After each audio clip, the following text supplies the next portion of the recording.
So for this week, I decided to go back to video game stocks. But this time, I'm much more familiar with the company because they actually make 3 of my favorite games to play on Xbox. I'll tell you about those games later in this video, but as you probably already know, the company we're going to be taking a look at today is Take-Two Interactive. Hey everyone, thanks for joining me today. My name is Matt, and before we get started here today, I just need to say, not advice, don't take it as advice. If you need advice, speak to a financial advisor, but this is just for your entertainment purposes only. And also, if you don't mind gently hitting the like button if you enjoy this content, and subscribing if you haven't already, I would greatly appreciate it, and it just really helps support my channel. So I'm not going to go into Take-Two's entire background because it's really not that interesting, but you've probably heard of Take-Two before or have at least played one of their games before. Now they have 2 very recognizable names underneath them. Those are Rockstar, which is the maker of games like Grand Theft Auto and Red Dead Redemption, and then they also have 2K underneath them, which does make the games like NBA 2K, the Golf 2K, WWE games, as well as Borderlands. Now of those games that I just listed, the 3 that are my favorite to play are the Grand Theft Auto series, Red Dead Redemption, as well as NBA 2K. In case you're wondering, 2K is the one currently that I play most often, but all it takes is either some kind of update to Red Dead Redemption Online or a big update for Grand Theft Auto for me to get back into those games. Take-Two is also jumping into the mobile gaming area, and they fairly recently acquired 2 mobile gaming developers. Those companies are Social Point and Playdots. Now, I'm aware I didn't cover everything that they put out right there, but if I did, we'd be here all day, and I really just want to go ahead and jump into the numbers.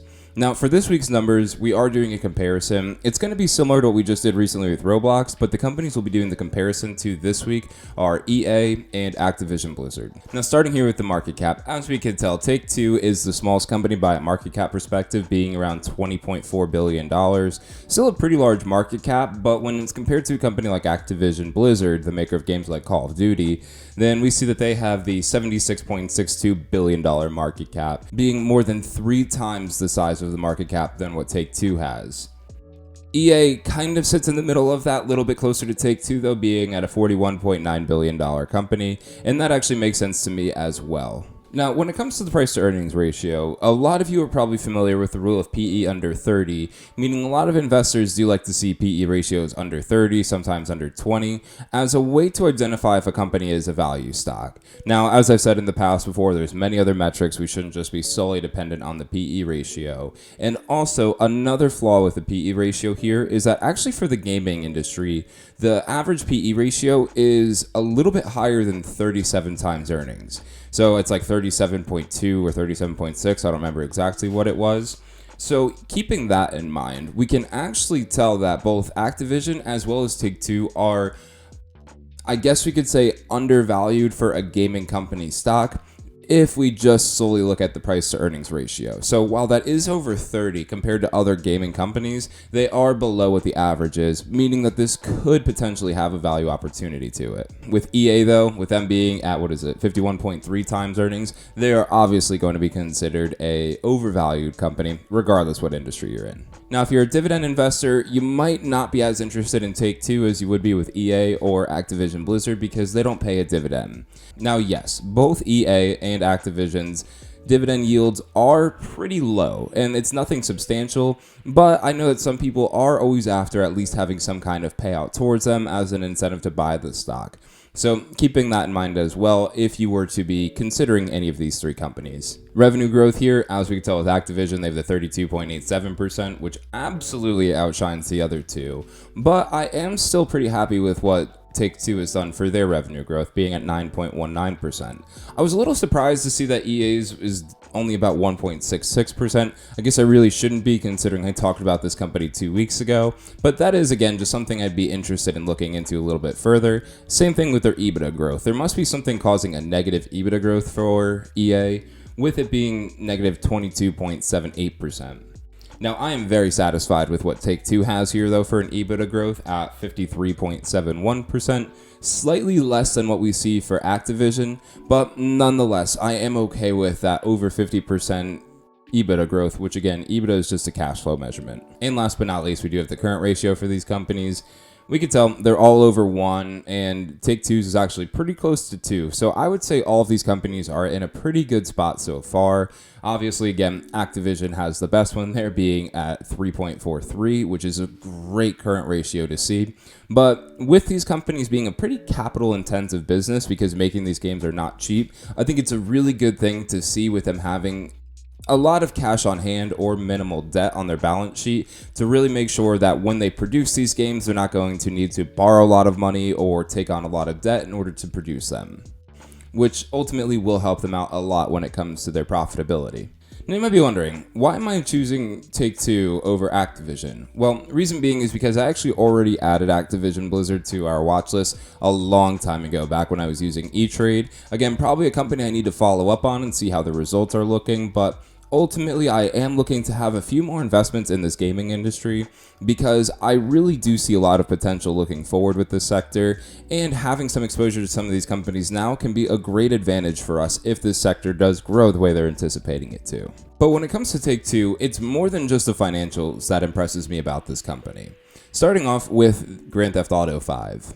You've probably heard about some of the records that Grand Theft Auto broke when it hit the market back in 2013. The one that impressed me the most was that Grand Theft Auto 5 was the fastest entertainment property to gross $1 billion in sales. And that includes all forms of entertainment. Think of things like movies, music, I don't know, and video games. That's really the only three I can think of off the top of my head here. And yes, we can definitely make the argument here that movies are, let's call it $20 to buy, where video games like closer to $60, sometimes $75 to buy.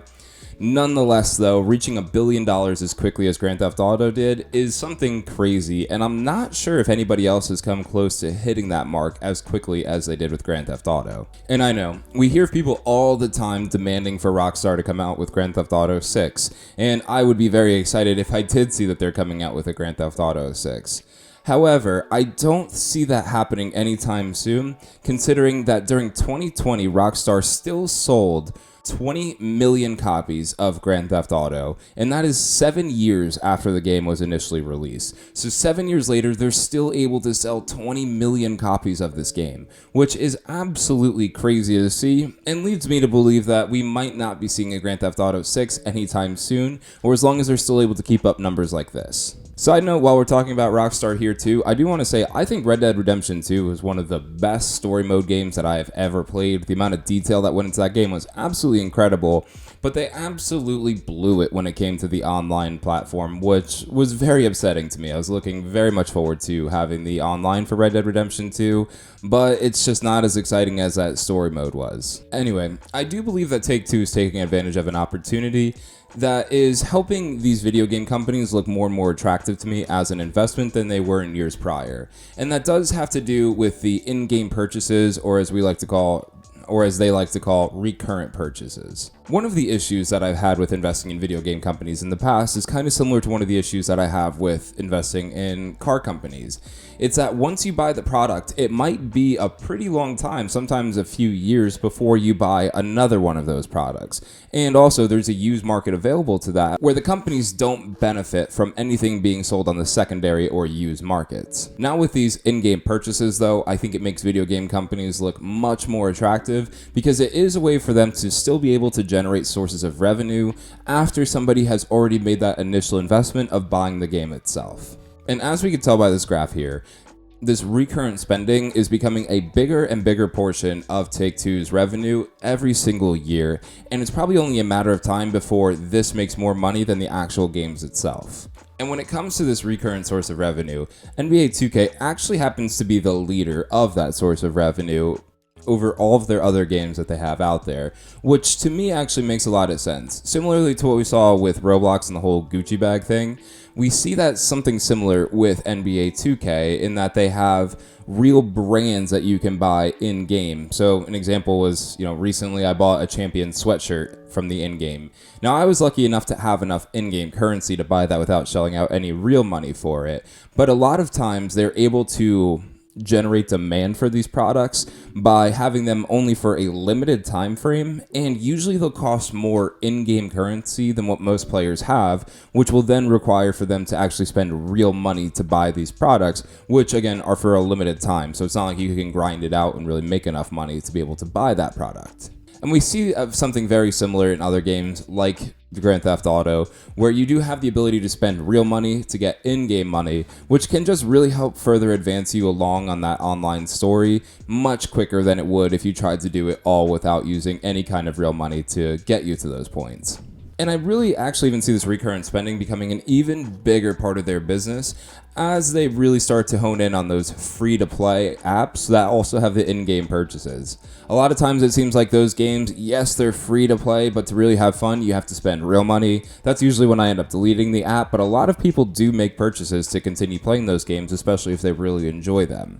And that's obviously going to help with a lot of revenue for them, because sometimes those purchases are as small as $1. But with, thousands of people spending $1 a day, that adds up very quickly, and again, just really helps them generate revenue, where on video games, it's probably larger purchases, maybe like $5 to $20 at a time. So I do enjoy the fact, while I'm not a fan of having to actually spend real money to be able to enjoy these games, I do enjoy the fact that they are able to sell these at different price points and really being able to hit different consumers at those different price targets. Now, one statistic I did also see from their investor presentation, and I believe they're talking about the video game sector as a whole, not specifically for Take-Two, but the average age of a gamer is between 35 to 44 years old, which was a crazy statistic for me to see. But when we take a look at some of the offerings that Take-Two has for their games, again, kind of going back more towards Rockstar games, those do seem to be targeted towards those older demographics.